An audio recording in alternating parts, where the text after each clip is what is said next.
Arab Saudi disebut telah ikut campur tangan dalam serangan Israel dan Amerika Serikat ke Yaman. Kementerian Dalam Negeri Yaman umumkan berhasil menangkap jaringan mata-mata mereka.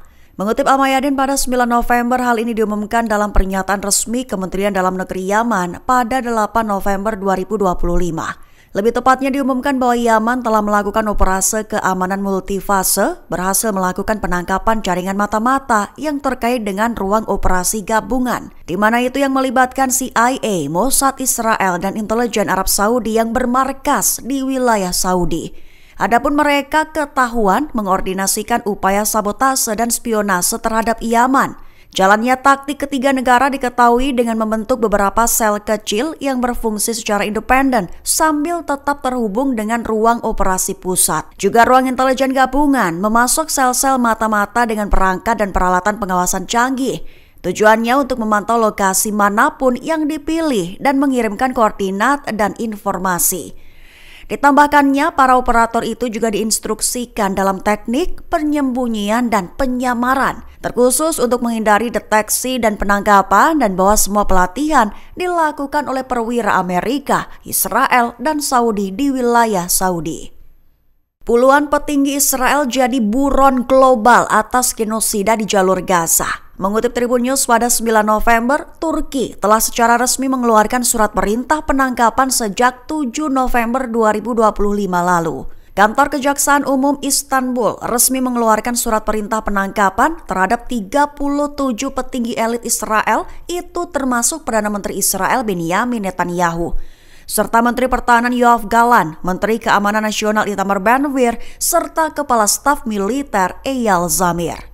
Mengingat para elit tersebut diduga terlibat langsung dalam genosida dan kejahatan kemanusiaan di Gaza, juga melancarkan operasi militer secara sistematis yang menargetkan warga sipil, bahkan menghancurkan infrastruktur dan menghalangi bantuan kemanusiaan dan medis memasuki zona konflik.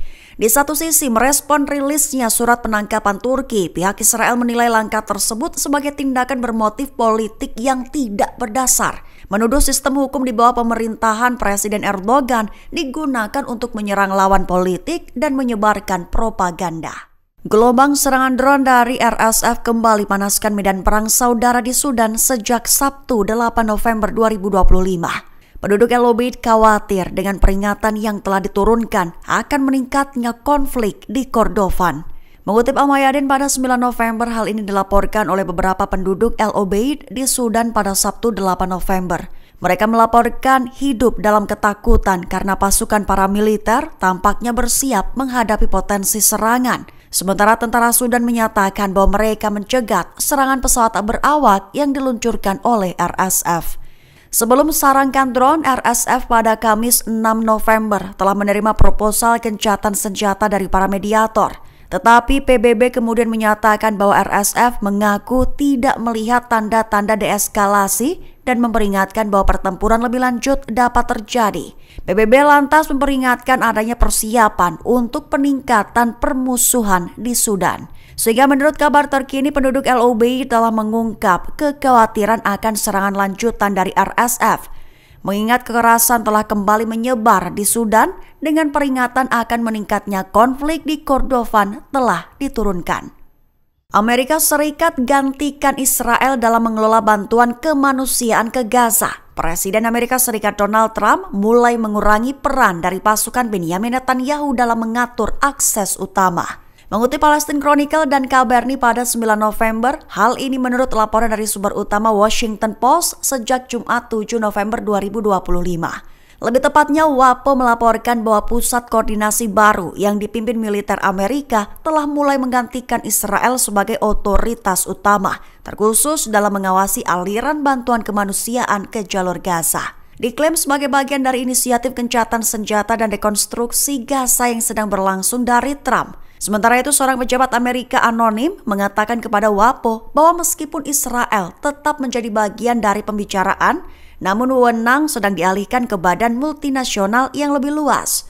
Sementara beberapa individu yang mengetahui transisi tersebut menggambarkan peran Israel telah direduksi menjadi posisi sekunder, terkhusus dalam menentukan bagaimana dan bantuan kemanusiaan apa yang dapat masuk ke Gaza. Di satu sisi, Radio Angkatan Darat Israel mengutip sumber keamanan mengatakan bahwa kewenangan dan tanggung jawab penuh untuk mendistribusikan bantuan di Gaza akan tetap berada di tangan Israel. Menambahkan bahwa posisi Washington adalah bertanggung jawab atas aspek kemanusiaan di Gaza, juga akan berkomunikasi dengan organisasi-organisasi dan PBB.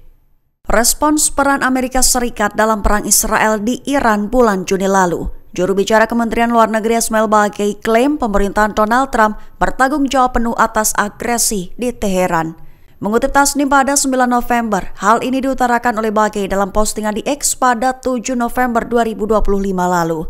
Dia mengatakan bahwa pernyataan Trump mengungkap kepalsuan penyangkalan Amerika sebelumnya menyentil nama Menteri Luar Negeri Amerika Serikat Marco Rubio. Kini justru mengonfirmasi keterlibatan langsung Washington dalam tindakan agresi Israel. Baqi menekankan bahwa Amerika jelas terlibat penuh dalam kejahatan agresi Israel terhadap negara Iran.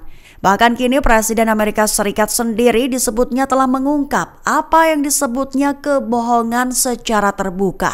Sehingga Baqi menegaskan bahwa pengakuan Trump itu merupakan bukti tak terbantahkan atas keterlibatan langsung dan keterlibatan aktif Amerika dalam tindakan agresi Israel yang tak beralasan terhadap Iran. Juga merupakan pengakuan tegas atas tanggung jawab Amerika atas tindakan yang salah dan pelanggaran serius terhadap hukum internasional. Baqi memperingatkan bahwa Amerika Serikat harus bertanggung jawab atas pelanggaran berat dan kesalahan keji yang telah dilakukannya. Download Tribun X sekarang, menghadirkan lokal menjadi Indonesia.